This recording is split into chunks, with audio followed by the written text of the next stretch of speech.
Hey guys, welcome to the Slash FF podcast. This is going to be the first episode we're going to be doing. This is the start of 2019, recorded on 1/12/18. So right before LPL starts. What's that, 12/19 you mean? 19, my bad. Right before LPL starts on the 14th, and about a week or two before the rest of them, including LCS and LEC Balls, and yeah. Today, we're here with Michael, Flashy Mechanics, twitch.tv/lawsofphysix. That's his handle. And we're here with Will, who you'll know from certain videos such as his rabid support of Immortals, also known as Skieco, potentially LUC Skieco in a few months. Yeah, future GD League Saito. Top tier. Oh yeah, totally, dude. And of course, me, Jack, miserax4. So, without further ado, I guess we're just going to go through the regions one by one, and we're going to start with LCS, which is no longer NA LCS because of the branding. I actually like NA LCS. I don't know what you guys think. I am okay with LCS. Yeah, I'm okay with LCS too. When I heard of them switch to LCS, I just assumed it was just NA LCS because that's the only one that really matters between the two. I only turn down Will's volume always. True. EU, down with EU. So a lot of spicy changes this season. Of course, not as many as last season, such as when Double Lift got betrayed by TSM, but we do have a lot of things that are going on, including how Clutch and Echo Fox blew up and pretty much swapped a lot of shit around, which was hilarious. Yeah. I want to go through with power rankings first, and then we can talk about the reasons why, and we'll include player swaps in there. All right, sounds good. Michael, you're the most prepared. I can lead off, or do you want to start with yours? I'll lead off. It's fine. Okay, sure. All right, I did mine by quadrants, or not by quadrants, by like who I think are top four, and then middle of the pack, and then like bottom tier teams. Mm-hmm. They're not in any order. My top four are TL, TSM, C9, 100 Thieves. My middle of the pack teams are FlyQuest, Echo Fox, Golden Guardians, and then my bottom tier teams are CLG, Clutch Gaming, Optic. And I think Optic is my hard 10. I don't see Optic doing well at all. Okay. For myself, I'm looking at pretty much TL. I think TL is uncontested top. And we'll get into explanations after. So for me, TL is uncontested top. Not by extreme long shot, but I think like uncontested as in like they will perform well and like they won't be shaky, I can agree with that. Yeah, it's not like dominating, like they're gonna not lose at all, but it's not gonna be like, oh, their entire middle of the split was like shaky. Like it's not gonna be like spring split last season. I think they'll be pretty consistent throughout. My secondary teams are gonna be 100 Thieves and Cloud9. Okay. So that's the top three right now. Third grouping would be TSM, CLG, FlyQuest, and Golden Guardians. So that's a big group of like the next three. So that would be 4 through 7, pretty much. Mostly because I can't decide which one climbs to the 4th place spot. And then 8, 9, 10. I gotta say for 8, I'm putting Clutch. 9th, I'm putting Optic, and 10th, I'm putting Echo Fox. Damn, dude, you lost all faith in your boys. Shh, my boys left. All right, Will, how about you? All right, so I just have the straight 1 through 10. I got Liquid first, followed by 100 Thieves, C9, TSM, Golden Guardians, FlyQuest, CLG, Clutch, Echo Fox, and then Optic, hard 10. Okay. So I think TSM and GGS can switch though, depending. So obviously, like it's gonna be everyone's high on TL right now, so it's like TL overrated, or it makes sense for TL to be first place. But to explain my end of it, obviously, it is like part of the reason like it just makes sense, right? Because mid lane and support were roles that while domestically they were able to perform, internationally they were subpar, and you've brought in players who have shown that they have a great international performance. The big question mark, obviously, is synergy, right? Which you could view as things like super teams don't always work. You could look at Yellow Star on TSM 2016, that didn't work out. And just because you bring in Jensen and Core JJ, that doesn't necessarily mean it's a super team, right? The main thing I'll say is that my concern is that Jensen and Core JJ were actually both players that performed kind of shittily, on the home stage. They both performed great internationally, but they get destroyed, in their own regions. Not like last place destroyed, but like, Genji / Samsung always had to go through Gauntlet.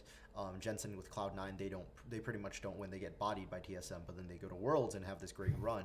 So there are some concerns with Team Liquid, but I think the strength of Double Lift and I think the strength of X Smithy are really going to drive them to be pretty high up there.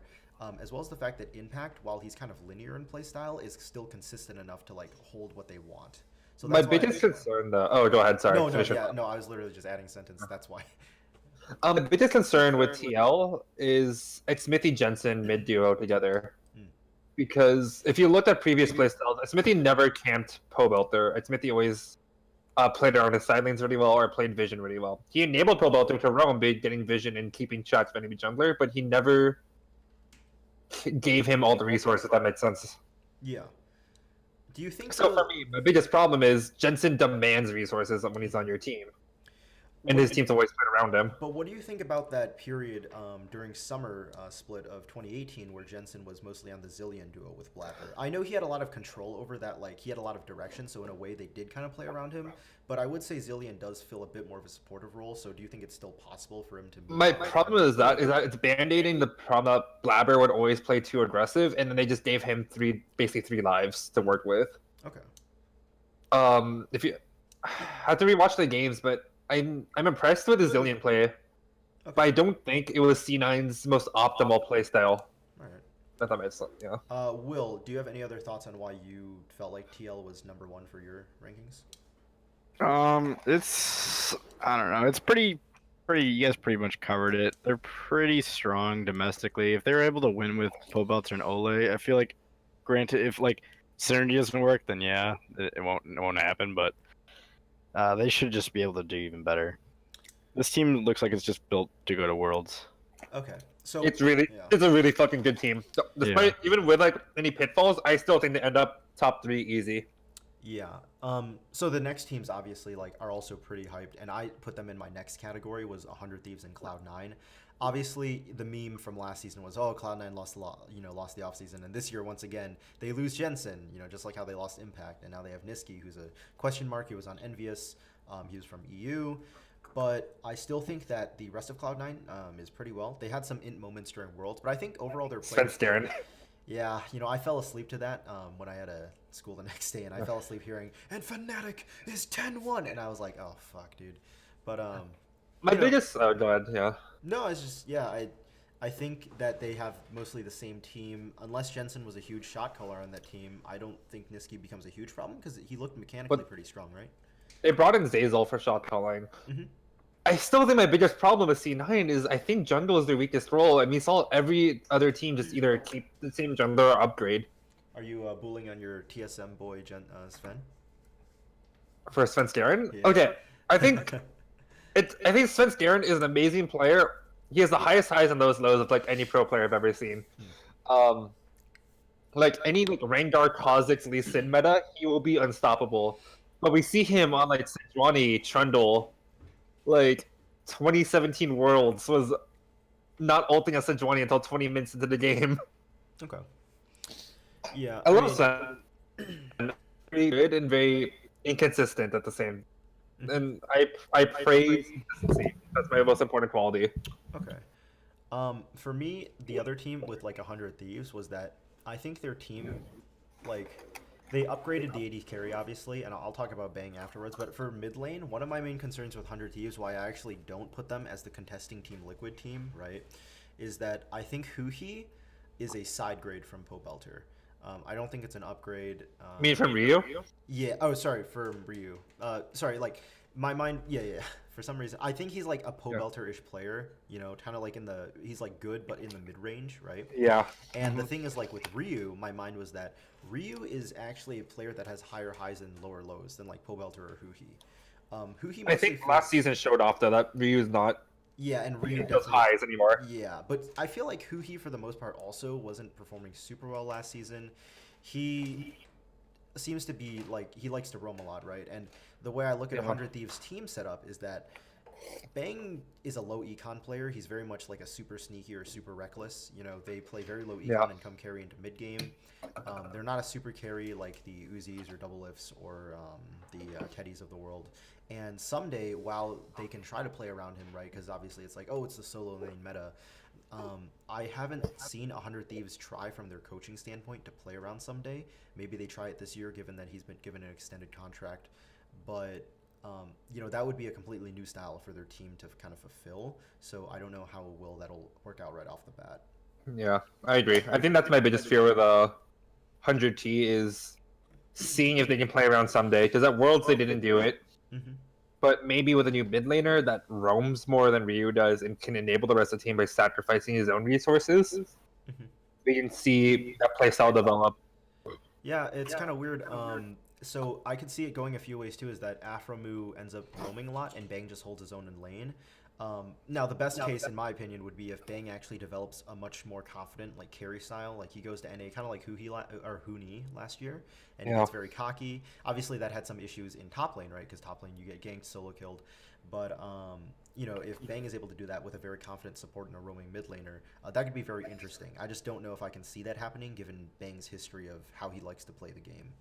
Yeah, especially like when he has Someday on his team who just commands presence and he can rely on Afro to make plays for him. Yeah. What do you think about Onda though on that team? Onda played well for what he had last year. I was low on Onda. I thought 100 Thieves would die off. They ended up staying fairly consistent until the end. And yeah, I mean, I think he has room for improvement because he's not been a long time player, right? Yeah, he's fairly new. I think he's like second year. Will, any thoughts on 100 Thieves? I think 100 Thieves are the that can just Liquid if there is one. I think their team. I think the Huhi edition is so much better than Ryu. Like I don't think it's like an insane upgrade, but I don't think it's a side grade. You have someone who can speak Korean, that can speak with Someday and Bang. Also, they have a Korean coach. He also roams in more of a supportive mid laner who can help roam and help out Someday and Bang. And yeah, if Bang becomes a carry, it's even better for them. But yeah, the on and off the Rift, I think it's just a general like chemistry increase as well. And I feel like this helps them play more, getting Bang and who he lets them play even more into Prolly's style of like that passive, like we're not going to fight you until you mess up kind of style that they did last year, where the games lasted a while and they just dominated people in the late game. Okay. So Michael, you put TSM obviously in the same category for your top. Yeah, I put TSM this echelon, and let me just take a sip of my TSM Dr. Pepper right here. You are fucking kidding me? No. Nope, I bought a Dr. Pepper with TSM thing on it. Right. I think TSM has potential to take top 3 at the very least from one of these teams. I think we need to see how Sven plays out Mithy, because that's a first. We need to see if Grig improved at all, or if Acadian just takes a spot. But from what I did a lot of kind of quote unquote research, I watched a lot of the in-house scrims that the players did. Broken Blade's really impressing me. Mechanically well, he communicates a lot. His TPs have been shaky, but I think you just grow synergy-wise with that team. I don't disagree with you for the Broken Blade point. I just want to interject that, like, I've seen some of his plays. They actually are very good, especially, like, in his solo queue games. Yeah. However, I do also, when I watched All-Stars, he lost to one of the Taiwan top laners really hard. And I was like, ooh, Taiwan got destroyed during Worlds, man. And Broken Blade, ooh. But I wouldn't, but obviously All-Stars isn't super serious, so. But that's just, like, a negative bias I've had a bit against him. I think my goal for if I'm gonna rate TSM, I think they make semifinals and that's it this run for spring. I think summer we'll see if they really mesh or not. I think it's Do you think also Smoothie... Ziggs. I think Ziggs is also a big change for them, having a full English coach, a coach that's probably gonna make roster changes as soon as something's wrong. Will be also really interesting to see. Do you think Smoothie will end up doing better than Mithy? I mean, obviously, I feel like the type of support players who like to really make plays, like the Bio, Smoothie, Afro, Mithy. You know, Mithy and I think Bio always like looks really good. He almost never looks like he's inting until later into the game. But obviously, Afro and Mithy have had moments where their communication, you know, either their team wasn't on board, and especially Mithy, where it just looks like they're inting. Now, Mithy and Sven had that long history together with Synergy. Do you think Smoothie, you know, Smoothie also is a very, like, he loves engaging and making things happen. Do you think he's going to be able to do that better than Mithy did last year? I think he'll be better at engaging, but I think it's going to really rely on jungle support synergy to go through for like how to take fights. So if you watch a lot of the TSM games last season, you see these random ass like Tom Kench ults behind the whole like clutch gaming team when it's just Mithy going in. So I don't know. I'm not sure it would be a trust issue with this team or what, but they have the potential to take number one, but I don't think we'll see it until summer. Okay. Yeah. Will, what is your view on TSM? Let me just take a sip from my TSM crazy juice right here. Like they're just, I don't know what's in TSM's fans' water half the time, dude. Any signing they make is godlike signing. They underperform one game. TSM fans, oh, this guy's so trash. Like, Hey, what the fuck, dude? I said we'll wait till summer. I'm not saying all TSM's fans, just a large portion of them. I can agree with the wait till summer part. This team's very hit or miss for me. This is all on. I don't want to say all on Broken Blade, but yeah, it's all on Broken Blade. He's got really impressive like laning ability, but outside of lane, I want to see how he top talent and not just like compilations of like, look at me dominate solo queue against people in Turkey. Like, that's like cool or whatever. I mean, dude, of any wildcard region, Turkey's done the farthest, making quarterfinals. Well, yeah, I know, but like the solo queue in Turkey, like I'm not gonna be impressed by like some montage of solo queue. They all play EU West though. They just play on EU West servers. Even worse. God, outside of Broken Blade, what do you think about the rest of their core? You know, given what Bjergsen's solid. Cadian. I think he might Acadian be played good. well for what he had in Optic. I think he played well for Optic. I don't know if he fits into this team though. TSM's always a wild card for me on like how they play. They always have very like it always seems like they always have conflicting play styles and they never like mesh that well together. And that's why I think having Zitz as a coach is a big difference this time. Yeah, it just seems like coach. The past years of TSM, it just seems like they just tried throwing a bunch of like top like really impressive like top tier players together and just said here now win. But you can't say like 2016 summer though. Was like I think they had potential to go all the way. Well, yeah, that team was good, but also like, well, yeah, compared to everyone else in the NA, like that season, they're just far and above, like 10 times better. But like, in general, the synergy wasn't gonna like get them very far on the world stage. Okay. All right. So obviously in the next category of teams, we pretty much, I think we mostly agreed it was like, and I didn't put them in any specific order, but it was CLG, FlyQuest, Golden Guardians. Yeah, it was CLG, FlyQuest, Golden Guardians. It was the next like three, I guess. I have two out of those three. I put CLG below them. Okay, what was the other team you put up there? Echo Fox, baby. You did Echo Fox. So let's go FlyQuest, Golden Guardians then. I guess we'll start with Golden Guardians since they had one of the biggest changes since the off season. So obviously top lane they took former TSM top laner Haunter. Jungle is the same contracts. Mid laner they're bringing back Froggen. ADC they kept Deftly, and then the support they brought in Ole, although Matt is still in there. And they got a Nero from Golden Guardians. Matt's not there. Matt's on TL Academy. Oh, he's not. Oh, he's TL Academy. Yeah, he returned. Yeah. So the reason, and I think a lot of people thought Golden Guardians, is that their team, while not like top in every role, all have solid players, which means they will contest a playoff spot at least early on into playoffs. I agree. Yeah. I agree. Yeah. I mean, it's a pretty straightforward argument to me, and it makes sense. It rides on Froggen not being shit from coming back, and Froggen was a very good player in my opinion. And Ole and Haunter are pretty much fitting the bill with that.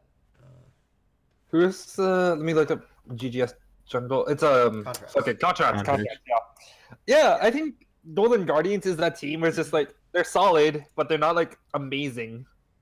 They'll always be like playoff contenders, but I don't think they'll ever challenge top LCS.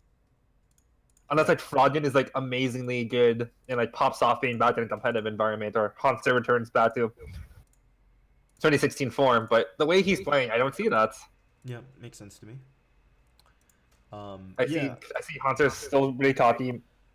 Maybe he'll play with a purpose now that he's been kicked off TSM. You know, maybe he wants revenge or whatever to prove that everyone wrong, but I think he's gonna keep wearing the he headband. was boosted. Anyways, Will, what's your thoughts on Golden Guardians?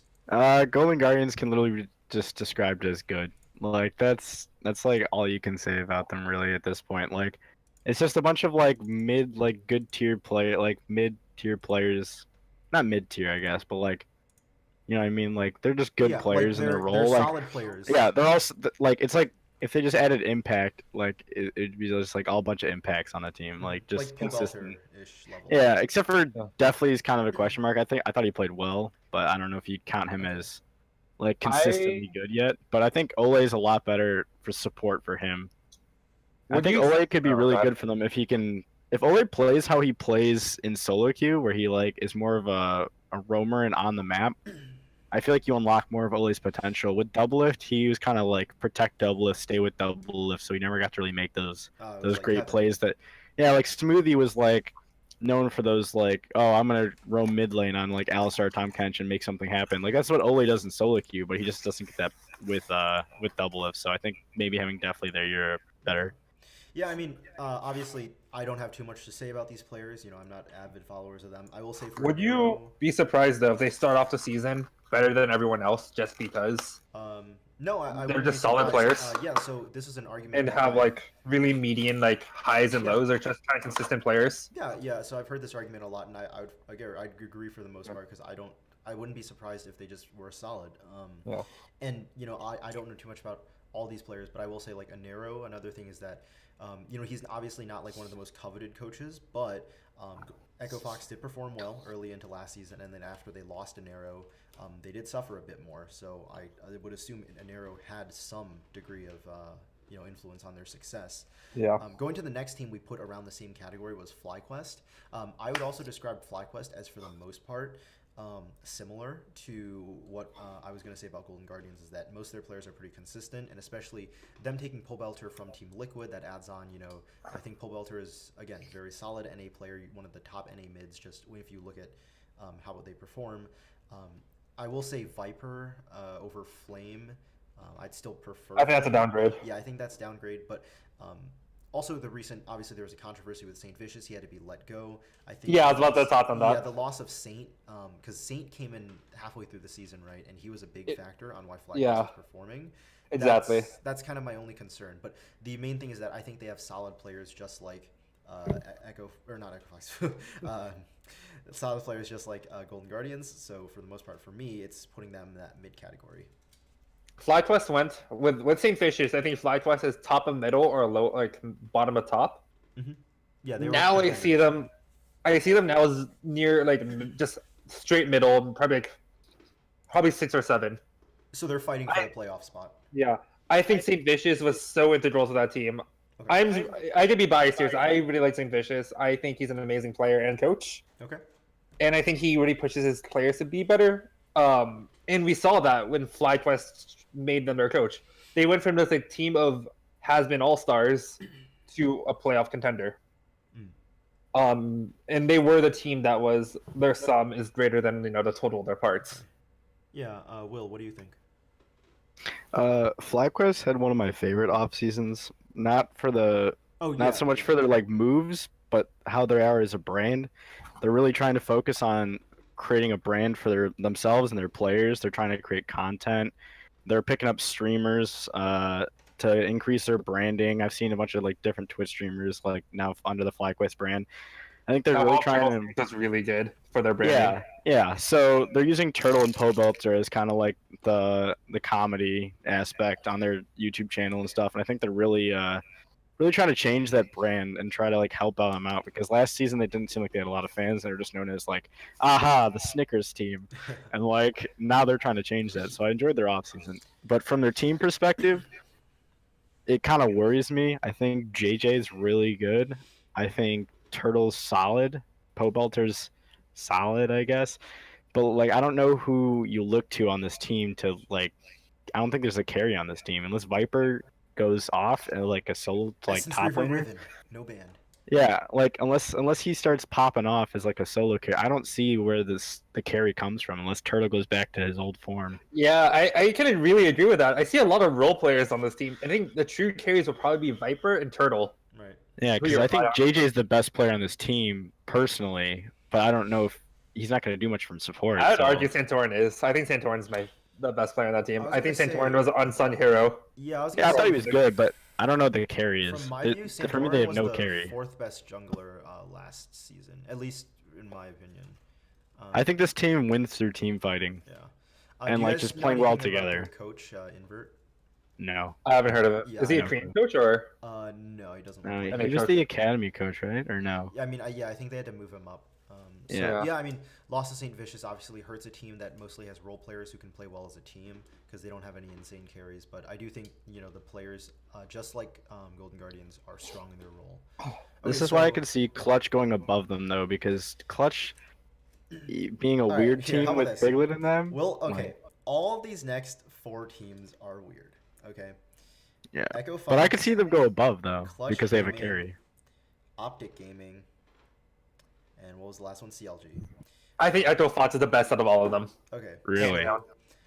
I will just say, I think Hakuho and Apollo are not bad necessarily, but I think the mark of LCS players has gone up over the course of time, in the sense that while I think Apollo and Hakuho might not be bad necessarily, right? I think the average bot lane play in LCS has actually improved, and that actually moves Apollo and Hakuho down. Phoenix is a player that, from many sources, is just called uncoachable. And just he has these very int moments. He has some carrying moments. But you have Piglet and Clutch. You have the same thing. Hold on. It's Hold on. approachable. I put Clutch above Echo. I'll explain after. We can go over Echo Fox first. I think Solo is a very I don't think he performed on Clutch Gaming. Lorlo also did not perform on Golden Guardians, and the only shining light on Echo Fox to me is pretty much Rush potentially having a really good duo mid with Phoenix, and then Apollo and Hakuho holding bot lane well, just like they did in spring against TSM. And then they also have Song from TSM as well, but I don't know how well that'll necessarily work out. 2 Korean players at the very least. Yeah. Of them. For me, I just look at this lineup of I think you start Lorlo over Solo. Okay. And I just look at these players and I think okay, they're way better. I think they're blow for blow. I think they're better than CLG. I take Lorlo over Darshan. I take Rush over Woodley. You take Lorlo over Darshan? I think current Lorlo is better than current Darshan. Yes. Ooh. We can go over CLG next. I think Phoenix is a toss-up because we can see, that Team Liquid Phoenix who gets, that's quadra kills on his ear, or we get fucking. I can understand the argument with top jungle potentially, especially with Rush being over Wiggly, but it's just I don't see mid lane or bot lane going over the CLG bot lane. I Yes, think I think CLG bot is 10 times better. I think Apollo and Hawkmo are really good at neutralizing other lanes. I don't think they'll outright lose any lane, but I don't think they'll they'll outright beat another lane. I think they'll always make a lane go even with them. Okay. So I think if you count that, I think in my eyes, Echo Fox beats them 2 out of the 3 lanes left over. Okay, so Echo Fox 2 or 3 has lanes to left be over. Clutch, Optic, and CLG. I think they beat Optic. Okay, and you think they beat? You've said all right. We can go over Optic Yeah. later, but for the most part, the gist of it is that you don't think Crown or their jungler is going to work out, and the rest of their players kind of suck. And then Clutch, you think they're just going to probably int, right? Again, tech. I think Clutch blows the fuck up. Okay, fair enough. Yeah, I mean, I can see the other 2 arguments. It's just for the CLG argument. I agree the neutralizing thing. It's just Stixay and Bio also influence the map pretty well into mid game up until late game they start falling apart. That's my only thing is I don't necessarily think that CLG can completely be neutralized, and I think their players outside of Darshan are pretty decent for the most part. Will, what are your thoughts on Echo Fox? Echo Fox or CLG? Echo Fox. Echo Fox. And we'll go to Echo CLG Fox? after. Yeah. I think Echo Fox, this team is just a placeholder. I don't think they're trying to compete this year. I think they're trying to just say, hey, we're still in the LCS, and I think they're going to use Rush as a major part of the branding because everyone loves Rush. Rush is such a nice dude. He's got a good stream following, so I think that signing was more for the PR aspect, and because they're not going to get rid of Dardoch, and then they're going to be like, They oh, brought we have back nothing. Phoenix. Yeah, I know They they're not mocked. gonna do that and then bring Phoenix back and they're like, okay, here's our team next season. The fans would be so pissed. Now they bring in Rush and they're like, at least we have Rush, and everyone's like, oh, okay, I guess we Kind have boy. Rush. Yeah, they're just like, yeah, Rush is good, I guess. He's cool. Okay. Yeah, I mean, in my opinion, I don't know. I don't think they're competing this year. I think they just saw the writing on the wall and they're just like, hey, we'll look for next year. I'm not arguing they're making playoffs. I'm just saying they're better than the rest of I the think bottom tier. Echo Fox is worse than the other bottom tier, but I'll explain when I get to the other bottom tier. I mean, obviously, I've said what I said about Echo Fox already. I don't think anything's too impressive, but we can go to CLG now. We talked a bit about CLG, Wiggly, Darshan. Wiggly performed well in Academy. Darshan did not look too great last year, but I think their bot lane looked great. I think Power of Evil actually performed very well in Optic given what he had. And then the big question for me on CLG is, how does Weldon impact it versus what Zix did? Because I think Zix is actually a really great coach. As you can see what happened, how well CLG performed early. It's just, I don't know how great Weldon's game knowledge is because I've never seen him in a coach role before. We've seen him in the sports psychologist role, right, where he comes in and helps the team with various other issues they may be having. But if he's the primary coach, at least that's what I'm seeing right now, given the information I do have. It looks like he's acting as the actual coach, what they're doing in the game. Is he going to do pick ban on stage? That's going to be interesting. Yeah, I don't know if he's picked. So I don't know how much game knowledge Weldon has. No. So my question mark is I actually think the CLG players are pretty good. I don't know how their coach plays into it though, given that they've lost Zix. I don't think Darshan is good anymore. Aside from Darshan, I think Wiggly's kind of question. Power Evil has some boom, but he carried on Optic, and I think their bot lane's good. It's Darshan. I think the main thing for me. I'll give you a point for Optic for Power Evil. So I think Power Evil is a very solid player. I think he's top 5 mid laners in NA. Top 5 imports. No, but yeah, I mean, it makes sense. I would have loved to see Flame, CLG on Flame. Yeah. Or Flame on CLG, because Flame could have been a good... My big question mark is I know you like the CLG bot lane, but we've seen flashes of 6A being great and flashes of 6A being trash. That's true. And my biggest factor is consistency. But now they have 2 stick saves, so 50-50 means 100%, baby. KOE and stick say. It's 2 stick saves. So we'll see. I think CLG on paper can make playoffs, but I'm not sure if they're consistent enough to. Yeah. And we saw that last season. I think all of the bottom tier teams can make playoffs because for the most part, most teams to me look like they are trying to compete and have built rosters that have potential, because if they know that they're not doing well, they're at least going to drive some players that are like, okay, we're going to rely on you and see what you can do. That makes me anticipate the upcoming season a lot more, because then I have no idea how to predict the lower teams. Yeah. But yeah, like I said, my question mark mostly is Weldon. What about you, Will? CLG on paper for me could be a top 5 team, but it's also CLG, so they could also be a bottom 3 team. Counter logic. Yeah, at least they got rid of Rainover. Yeah, Rainover is trash. Game over. But yeah, so CLG on paper, Biofrost Stixay are a solid bot lane. I won't call them one of the best, but I think they're solid. I think Bio is one of the top supports in the league, so that's a plus for that. I think what do you call it? PoE is really good. Unlike FlyQuest, I could see them actually having a carry per se. They could have Stixay carry and they can have PoE carry depending on the day. Unlike FlyQuest kind of, so that's why I could see them possibly moving up my rankings. Darshan did not look good last year. I can't justify his play at all. And then Wiggly is a question mark. Looked way better than a lot of the academy junglers. The in-house scrims, he looked really good, but we haven't really seen him on stage. So in theory, they could be a top team, but I don't know if I can put them above some of the other teams that I have on there already. Yeah, I mean, I think that's the feeling. A lot of people during the initial roster moves were excited about PoE. Not much else changed other than jungle, and then it was like, okay, well, team has potential. I'm glad they're not looking. Because they were one of the most dominant teams last year early game, and then it just looked like they were a completely different team when it hit that 20-minute mark. They had no clue. Yeah, Rainover doesn't know what to do past 20. All right. Yeah. Well, let's. All right, so that's CLG. All right, now on to Clutch and Optic. Now, these are the twin dark horses of LCS in terms of mental boom and perhaps carry out of the ass potential. Which one do you guys want to talk about first? Because I think Clutch is super juicy. Okay. Yeah, Clutch. I think Clutch is juicy. Wow, these players, they have Huni, Piglet, and Lyra. Oh, I mean, dynamic. Wait, one of those things doesn't belong with the other two. One is actually carried game. 2 of them has carried games. Okay, Lyra has sucked last year, but he was good on Envious before. Yeah, and I know. Bro, he hit a smite. He hit one smite. Here's the thing. He's a hero. I think that it'd be funny though is that they could have gotten Rainover, right? To get with Huni again. No. They could have Huni Rainover, just like Immortals 2016 and Fnatic 2015, best team ever. No, so.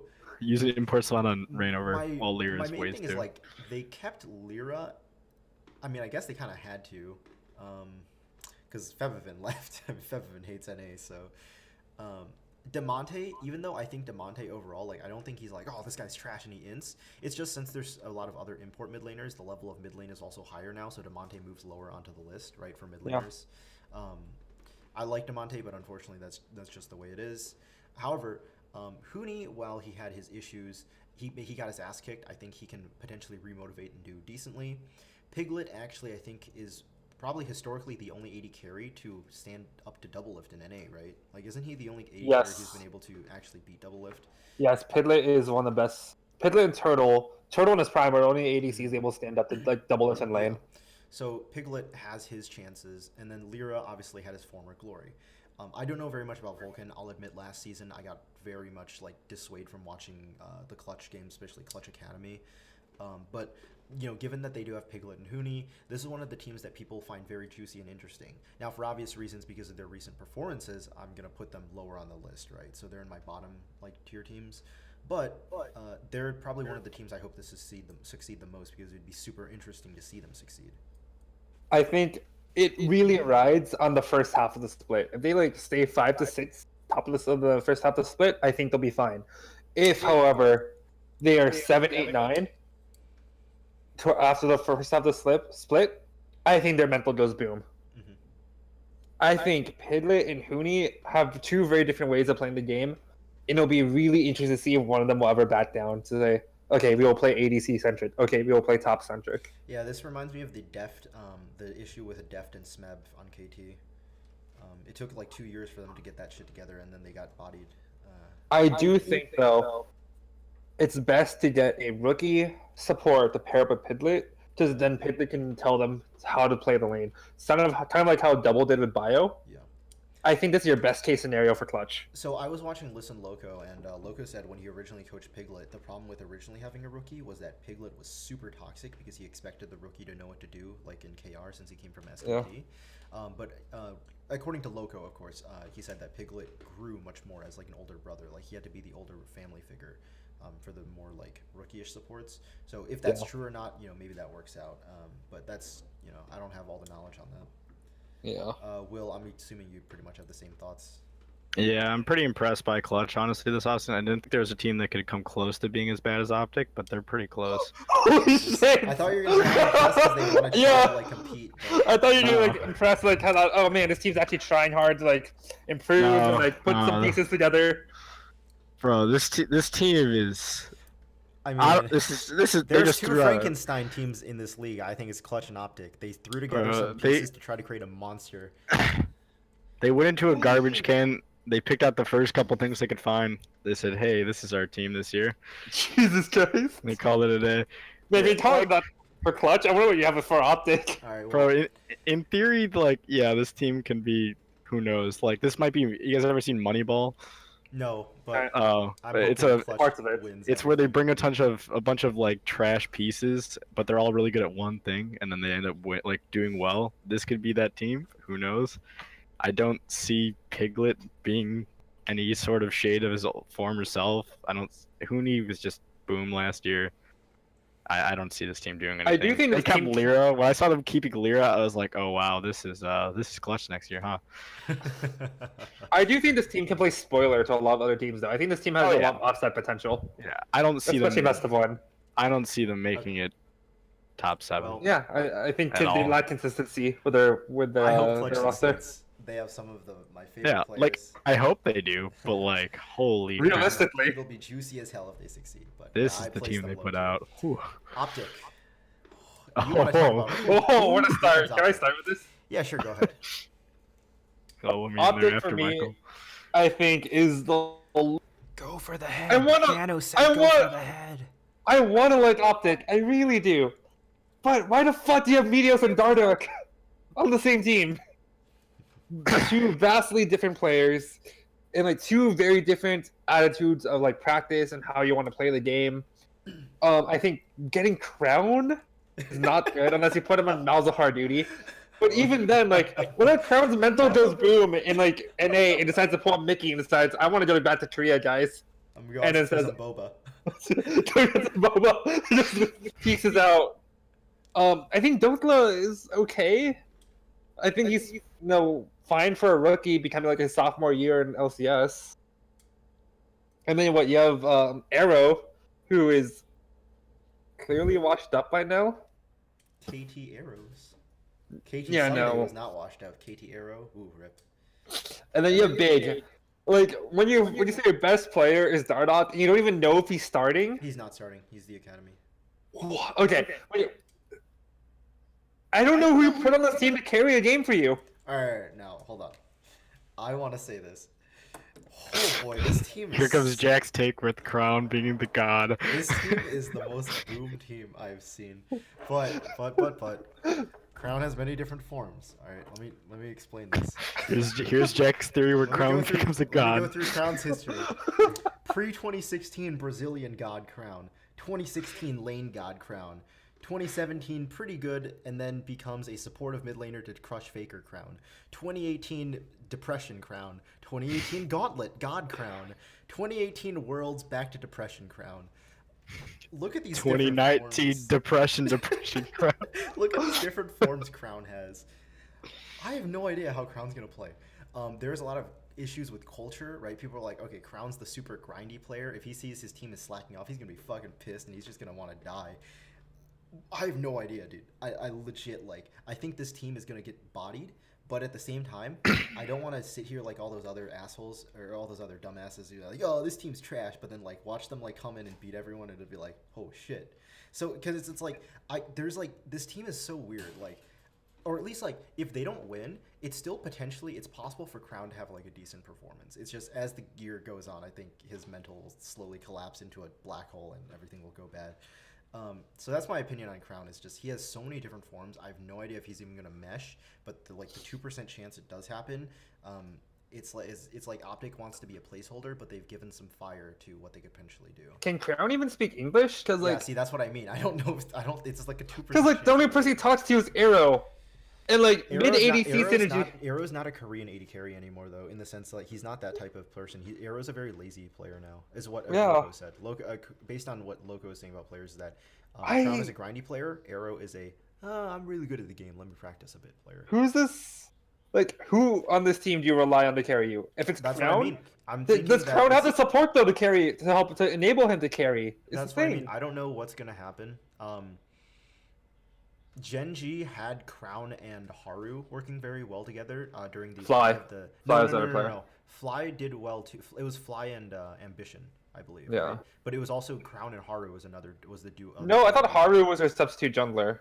Yes, but they played him with Crown, I believe. Oh yeah, you're right. They did a lot of Crown Haru, and they had Haru be very aggressive, and then Crown was also able to carry. So that's what I mean is like if they use Dardoch or Meteos, who both historically I think both are fairly aggressive. I see that as a duality and being similar. It's just I don't know how they're even going to communicate. I don't know how much English Crown knows, and it just seems so mental boom to me. As far as the Meteos Dardoch point is that it was funny when Thorin said like, oh, they have two 50-50 junglers. It's 100% going to work. Meteos and Dardoch just, man, it sucks that they ended up here. It's just that the other teams don't really have a reason to replace their junglers since like they already have pretty decent junglers. It just sucks because I think Meteos and Dardoch are the second and third best junglers in the league for LCS. You really think Meteos is top 3 jungler? Yeah, I think it's Xmithy and then either Dardoch or Meteos. I think they're top 3. I have a hard disagree with that. Who else are you putting top 3? Santorin? Yeah, I put Santorin top 3. Okay, do you drop Meteos to 3? Or do you think it's lower? Santorin top 3? Do you drop... I put Meteos at 3. Or Meteos at 4. Meteos at 4. Okay. Sorry. I mean, but is this a big gap or is it a close bundle? I would say it's like, it's pretty close. Okay. I think they're interchangeable, but I think... Yeah. I mean, it I could think be because Santorin Meteos was on a better team, so he looked better, you know. I also think that FlyQuest without Santorin does worse than like a team without Meteos, so that makes sense. And 100 Thieves were able to perform, so I mean, yes. Like I said, I don't necessarily disagree, but yeah. So Dokla, obviously a rookie, he did decently last year, but he was no licorice. Arrow just is not an MVP status anymore, and Big. I think he's bottom 3 ADC. And Big just plays kind of meh, so I don't know, man. Optic is just, man. I pray on the 2016 Crown dream, but it probably won't happen. Are you ready to see him get solo killed by Bjergsen again?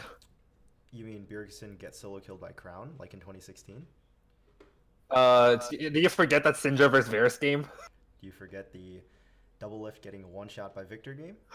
He fucking walked into him too. Oh, Anyways, that was so dumb. Anyways, Will, you obviously hate Optic, so tear into them as you will. All right, Optic Gaming, the Shanghai Dragons, boys. The Shanghai Dragons in Overwatch League did 0-40 losing streak. This team is going to be one of those top tier like trash teams of all time. This team is just so all over the place. They brought in Medios. They're like, we need some charisma on this team. He was on the analyst desk. People loved him, right? Let's bring him in. Oh wait, Dardoch. We can have Dardoch too. Let's grab Dardoch. Oh wait, we have two junglers. What are we gonna do? Dardoch, you want the year off to go play an academy while we figure this shit show out? Yeah, sure. He sent him down to the academy. Then you got, oh, we actually don't have an 80 carry, boys. Any 80 carries out there? Seems like there's no one out there. Is Arrow still around? Yeah, he's about to take his flight back to wherever he came from. Like, let's bring him back. Like, this team is just so bad. I don't see anything here that's like even like remotely close to being anywhere salvageable. Like, this team is just so bad. If you looked at Travis's interview with Medios today, he said that Arrow and Crown aren't even there yet. They haven't even been scrimming. LCS is 2 weeks away. Shit. Oh, They haven't- They haven't scrimmed yet. Can you imagine they start with our academy players? Yeah, Crown's they've been scrimming with they've had their academy still players in as the Korea. starters. Yeah, Crown and Arrow, both visas are not going through right now. They're still not here. They're coming, according to the interview, which was posted today. I don't know how far along that was, but it was at least they're not coming for a couple more days. So this team hasn't even been scrimming yet. Like Dardoch, I swear Dardoch just said, if you want to pay me the money, I'll play an academy and just chill. Like, I don't like what is this team gonna do? No one speaks Korean.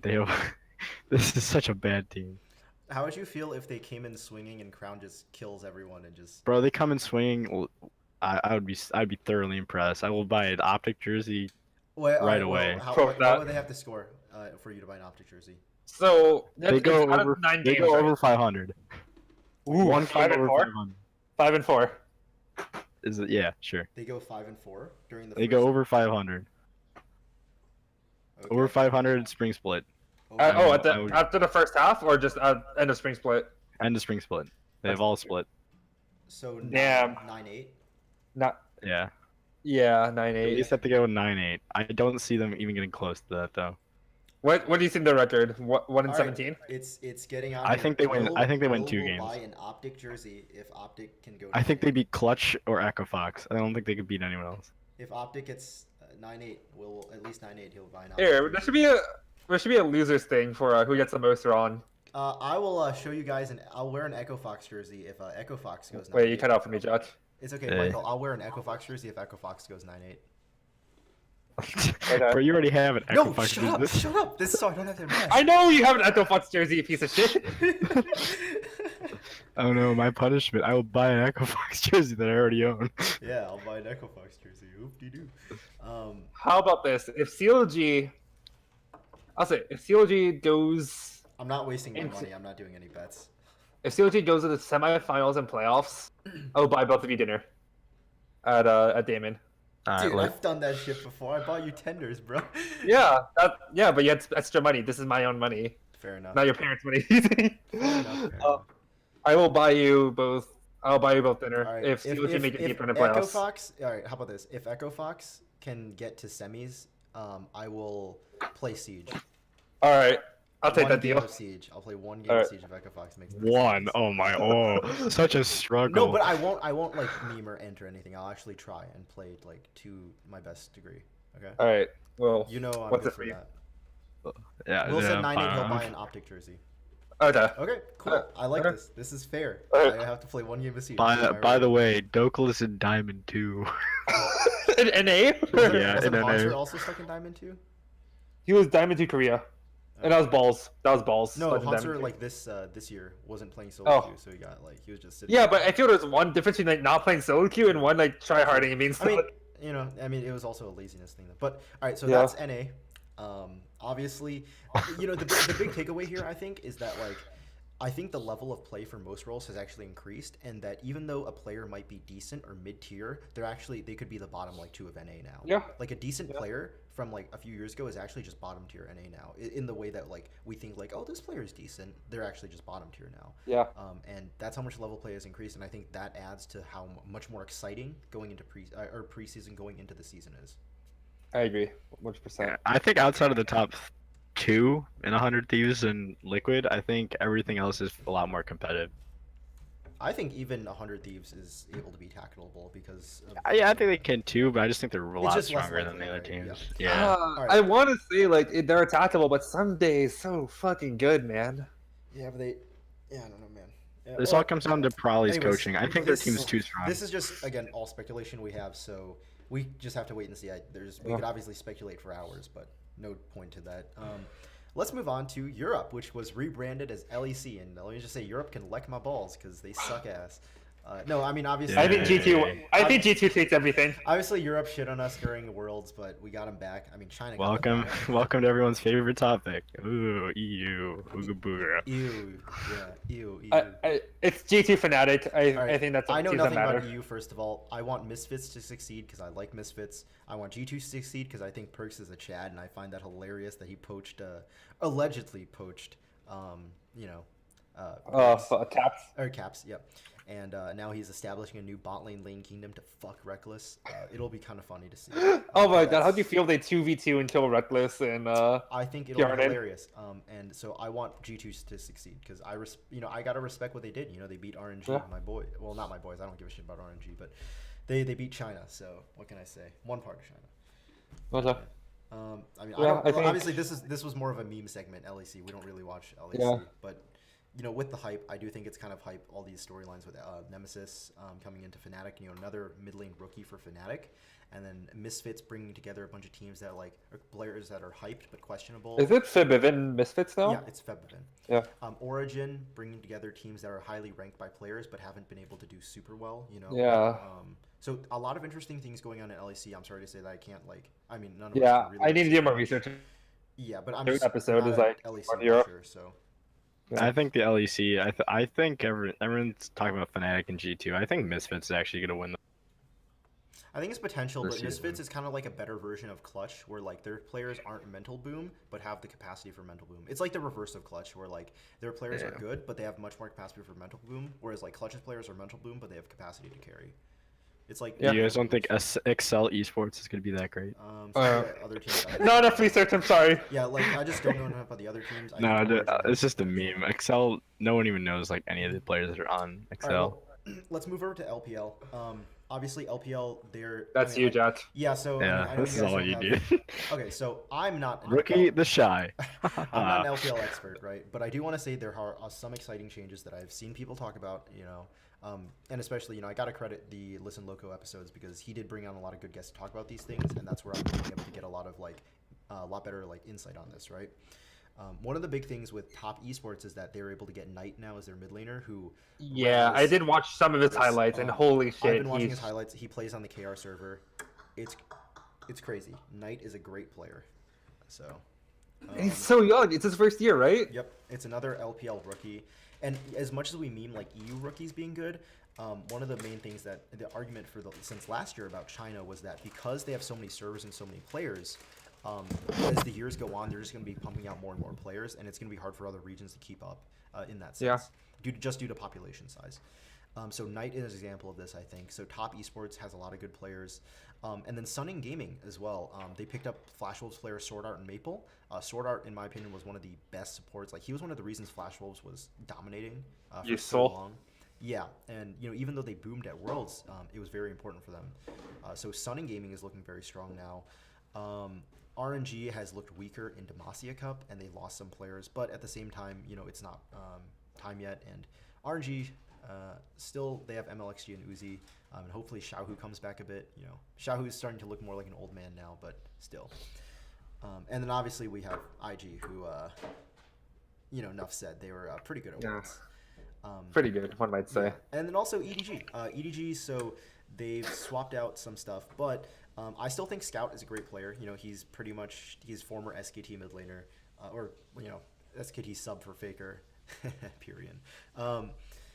And I think iBoy is potential to make it far. yeah, iBoy is another Chinese AD carry like rookie, 17-year-old, 18-year-old now probably next year, and they've always had like they have Uzi, they have Jackie Love and iBoy is the next generation now. Mid lane they have next generation with Knight and Yagao on Jaedong, except Jaedong kind of got screwed with roster changes, so I don't know about them. Top lane they have Zoom, who was argued to be like right next to the Shy in terms of skill, so it just looks like they have a lot of really strong players mechanically.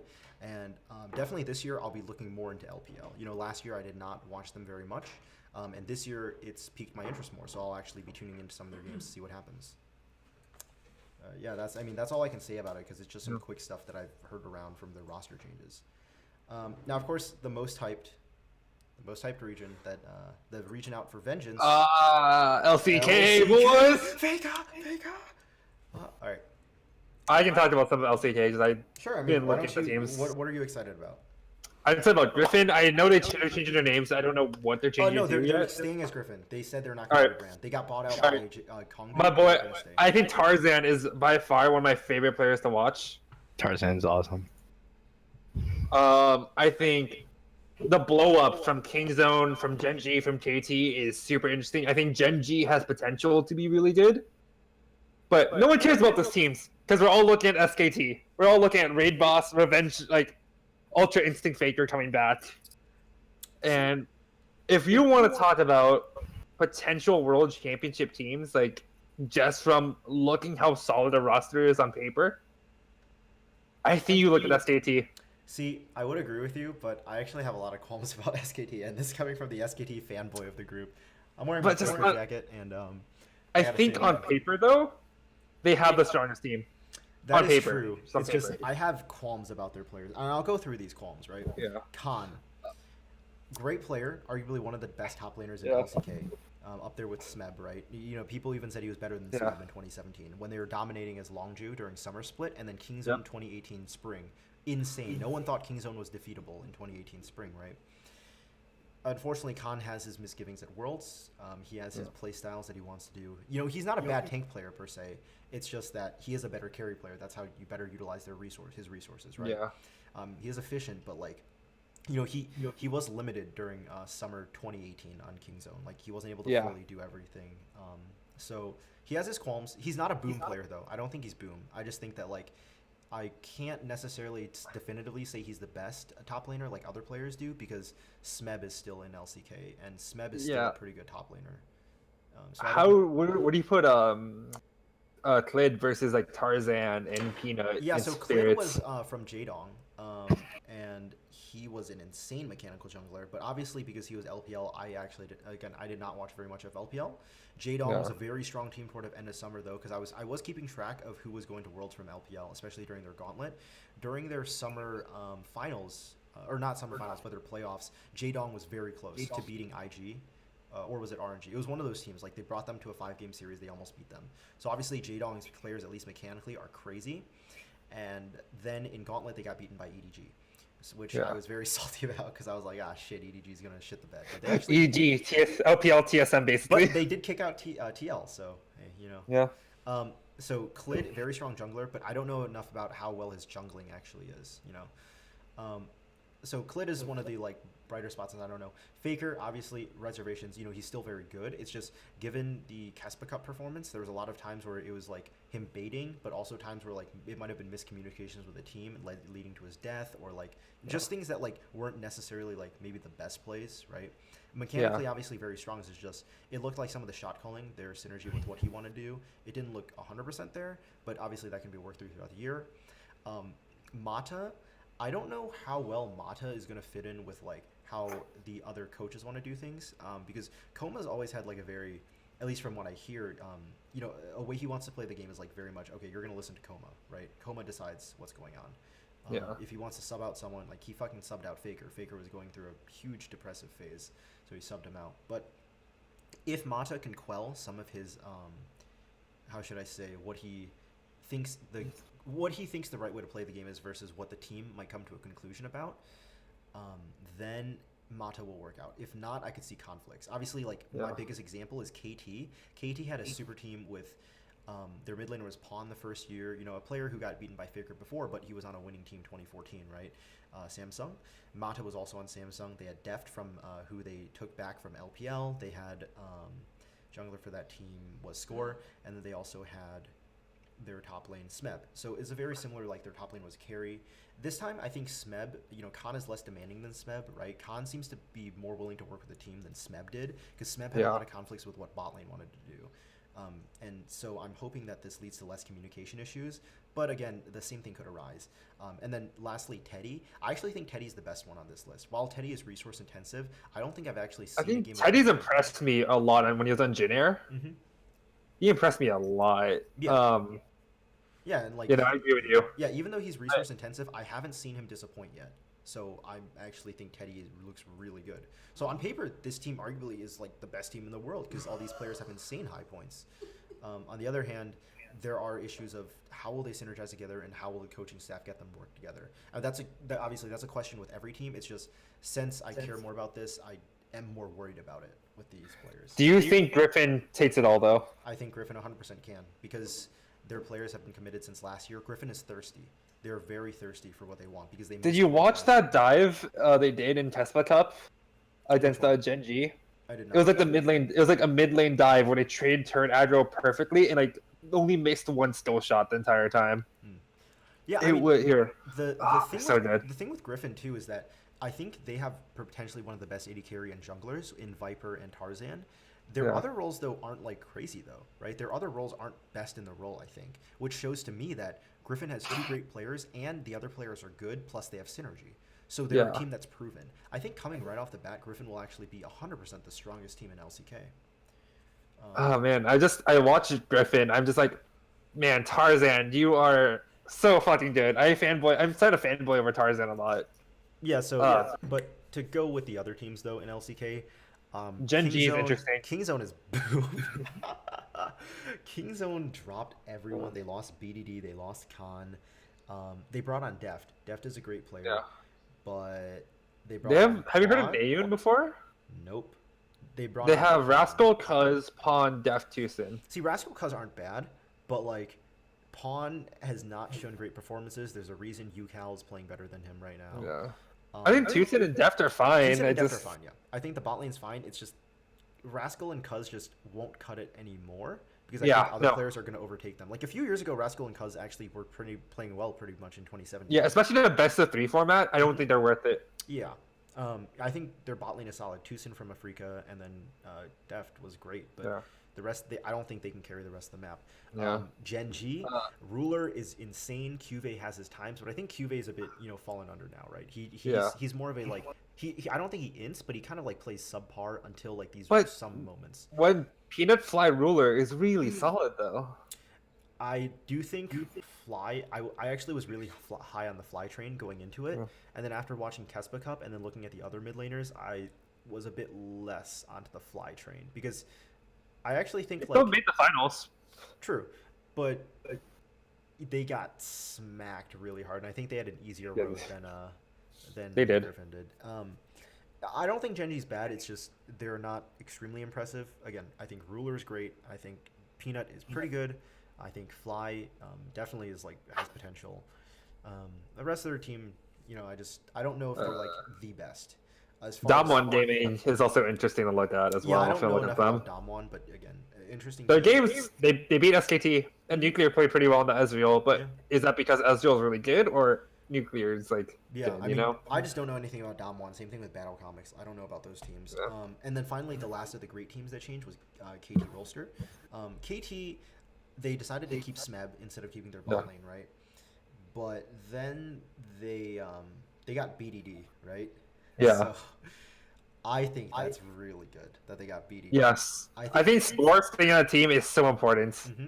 They have Score. Score brings that leadership you need in a team. But they also have another jungler, though, who also plays well, right? I forgot. Yeah, Umti solid. Umti was playing well. But KT also has Snowflower, who's good from Brazilian League. I just don't remember what was the name of KT's AD carry during Kespa. They have Gongo and Zenit. Yeah, Gongo. Gongo is the one I don't know anything about Gongo. The rest of their team though actually looks really solid. Is he a Challenger player? Or I have no idea. I have no idea who he is. I think the rest of KT's actually very solid. So I think people are sleeping on him because like the thing is people are talking a lot about Genji, but I feel like if you're gonna talk about Genji, you're kind of sleeping on KT. Oh damn, he's an older player. He's from 2014. Oh wow, yeah. He was a sub to Imp on Samsung White. Damn. Yeah, no. I just think BDD and Smeb are great. You know, obviously they've had their issues. You know, BDD toward the end of summer, but I think he was still playing very well. And Smeb, even though he had his times at Worlds, he wasn't doing super well. He's still a great player. And then lastly, we move on to Afrika, who they picked up Tall, right? Yeah. Oh no, that was Hanwha. Hanwha picked up Tall. Afrika. They picked up Yukao. Yes, they have Yukao, and they kept mostly everyone, I believe. Yeah, I think Afrika is a dark horse because they have Keen and Yukao, two very young players who are also very good. Yukao's rookie split, he pretty much replaced Pawn on KT and was able to match. He was like a BDD level faker, or not faker, but like BDD level rookie. B level player. Yeah, he was like up there as like one of the best rookies. He could match up with some of the top tier players, you know. So they have. I think Keen is pretty good too. Yeah, I think Keen is one of the best tops. So.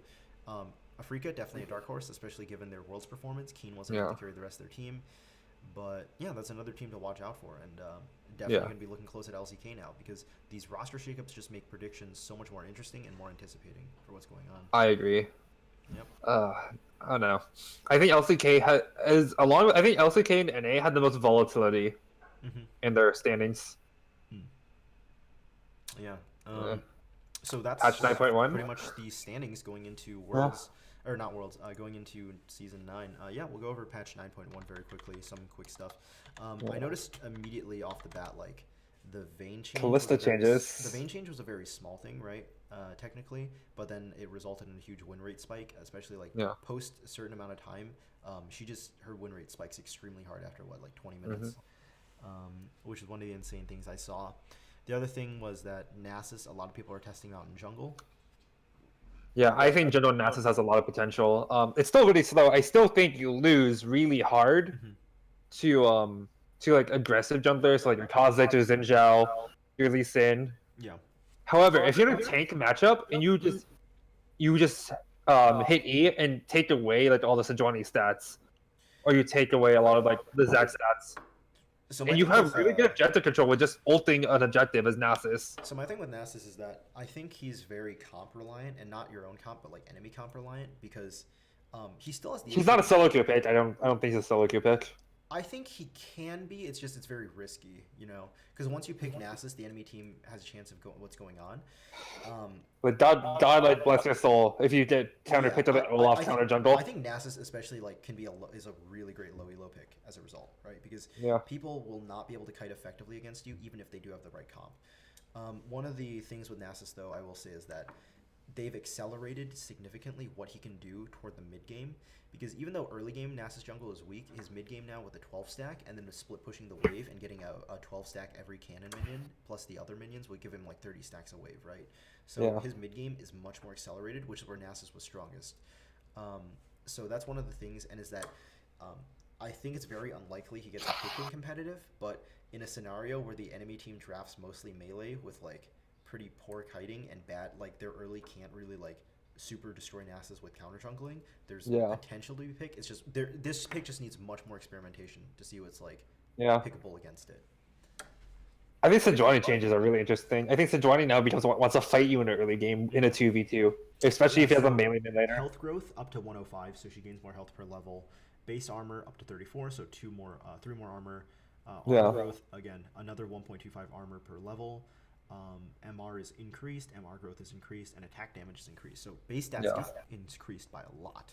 They took away like, and they buffed her damage to her Q. Like they nerfed her like her bonus resistances. Q damage has that's really fine. Crazy buff. 20 at level 1 into 60 at level 5. I mean, you still max W first, but like W damage also increased. Yeah. And it looks like E damage is also increased for players who are not shattered.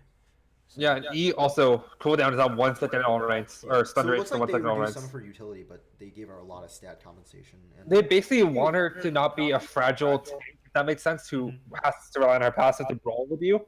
She now wants to fight with their mid laners, and I'm okay with that change. I think tanks who want to fight you are way more interactive than passive like stat balls. So this makes it so it's Trundle doesn't counter as hard then, right? Yeah, Trundle shows up and it's like, wow, I'm at negative armor. Fun game, guys. The Callista changes are kind of interesting. I mean, they increased the Q, but I don't think they really Orange got reworked basically as well. So with Callista, they increased her base stats, increased Q damage, and then made it so Rend has 50% to epic monsters. Yeah. I mean, I guess the Rend addresses one of the issues Callista had, and then also they removed the Oathsworn thing, so that addresses the solo Q issue that she had. It still doesn't change the fact though that she deals like 90% of her actual damage because that's her actual scaling. I think just it's Callista's a champion whose identity just is very jumbled because she has the hot passive, she has objective control, she has support synergy. Because all her things are very strong, it makes her seem overloaded for competitive, and then they have to gut her for solo queue, right? I don't think there's a great way to balance it unless they pretty much change her identity, which I don't know how they would do. Yeah, I think you have to cut off one of those strings basically. You'd have to like cut her passive and put it on an ability or something. I don't know. It would be weird. Or remove the or let Ren do 25% or something, you know? Yeah, because Ren just wins every trade too. Is the other problem? Like you. It's oh my god! Like I used to run Nunu Callista. Disgusting. Yeah. So some people said that I do not know much about the orange changes, but some people said that he could be taken into jungle now, or at least they wanted to experiment with it. I think Ornn is cool now. His W is interesting. I need to do the numbers a bit more and actually watch Freak's patch review rundown it since he does one that does all the numbers. I think the old nerf is interesting considering you need to do it fast. They need to be farther enough. No. Yeah. And the knock up is nerfed as well, but Ornn has a very good identity in the game, but with the W changes, I don't know, or in Q changes, I don't know how he wants to trade now. Yeah. He hurts. Anything from 9.2 or 9.1 you specifically think's interesting, Will? Because that's mostly like what I thought was the more like interesting changes this patch. Everything else is just kind of here or there. Yeah. Nah. Next patch is where it gets spicy. Yeah. That's when they make a bunch of stuff unplayable. Oh, so there's a reason why Hail Blades is being run now. Hail Blades attack speed is now 100% all levels. Also, the W no longer consumes it from Jax. Yeah. Okay. But yeah, so I mean that's for the most part. That's pretty much all the topics I wanted to cover for this initial episode. Same for me. Of /FF. It's called /FF because Will likes to surrender all the time, and so do I. But yeah, any closing statements to say, guys? Because I'm excited for season 9. I'm so hyped for season 9. Yeah. TSM. And as a last thing I do want to say is that a lot of people didn't like what happened in 2018. They thought there was a lot of shakeups in the game. They hated a lot of the champions. I don't know how you guys felt about it, but for me personally, I really enjoyed 2018. You know, I think Riot's doing a good job with their content. Yes, the game direction for some people might be very unfun, but they introduced a lot of things that I really liked. They reworked Swain, Akali, Aurelia, Nunu, Aatrox. You know, and to the point, like, these champions, barring Nunu, who I don't know what his health issues were, but Swain, Aurelia, Aatrox, and Akali were all very unhealthy champions in the way their gameplay was originally, right? People just need to stop playing Nunu full AP, basically, and go for massive snowballs. Aurelia, Akali, and Aatrox were all point-and-click champions. All right, so Aatrox's fantasy was a drain tank who could just auto-attack and split push. Obviously, like, you can't have that in the game. Because then, as a drain tank, if you have no CC, he just becomes unkillable. So then what do? You have to gut him, right? So Aatrox has been in a gutted state for a long time until they slightly reworked his passive and made him a bit better. Aurelia was a point-and-click bruiser who was, do I have the stats to auto-attack you down with my true damage and ult? Can I? Okay, then I jump on you. There's zero counterplay to that. If you trade against her, she can stun you. It was a very like unfun champion in that aspect. And then Akali was a damage check champion, kind of like what was her face? Diana is right now. But she had no skill shot, right? So Akali pretty much, okay, Shroud can't see me. Does my Q do enough damage? All right, Q auto, Q, alt. They're all like stat check champions. Yeah, they're all stat checks. And I know a lot of people are frustrated by how the champions are now. You know, Akali's Shroud under tower, her passive, Aurelia's stuns and how many dashes she gets, Aatrox's massive Q, blowing you up. I get that it's frustrating and the champions may seem overloaded or overtuned, but ultimately there's so much more user error that can happen that I feel like whenever I play against them, I have much more of a chance to succeed. Like it sucks Yeah. when the user plays it well and like you might feel bad about it, but I don't know. For me, I don't feel bad when I get killed as much because it's like, oh, he outplayed me rather than, oh, he pressed buttons on me, he had more gold. Yeah, I can agree with that. So while they bring their own unique frustrations, I think systematically it's less unhealthy for the game. And same thing with Swain, because Swain was a champion who just walked into you, and if his R could outdrain you and out-tank you, he would eventually just kill you. Yeah. Which was They all played Wars of Attrition basically. Mm-hmm. Yep, and I'm glad Riot's looking to slowly work this out of the game. I think the next direction Riot should look at is potentially like all divers, in my opinion, because Wukong's design. I think Shinzao actually they did a good design with how they changed his ult, right? So he now has the range thing that protects him. Yeah. But the main ones like Diana and Wukong, I think for a long time haven't had a great identity other than build assassin items and blow up. And I think those are the two champions they should really look into to like fix that thing. Anything else from you guys? Nope, I think we can go over like more stuff like next. I was just reminiscing 2018 because I actually overall thought it was. I think it'd be cool to do a best of 2018. Yeah. Well, I mean, it's 2019 now. We'll do that. We'll do that next season, Michael. Best of All right. 2019. But I just wanted to give some Good. closing words for 2018. Yeah. I mean, since there's not much else to say, you can check us out right here on youtube.com/miserax4studios. Check out Michael at twitch.tv/lawsofphysix. Will, where do we check you out at, bro? Whenever I'm clipped on your YouTube channel. Twitch.tv/crazycanadian. No, it's Canadian, maybe. my Twitch is just Skieco. All right. Anyways, this is Jack signing out.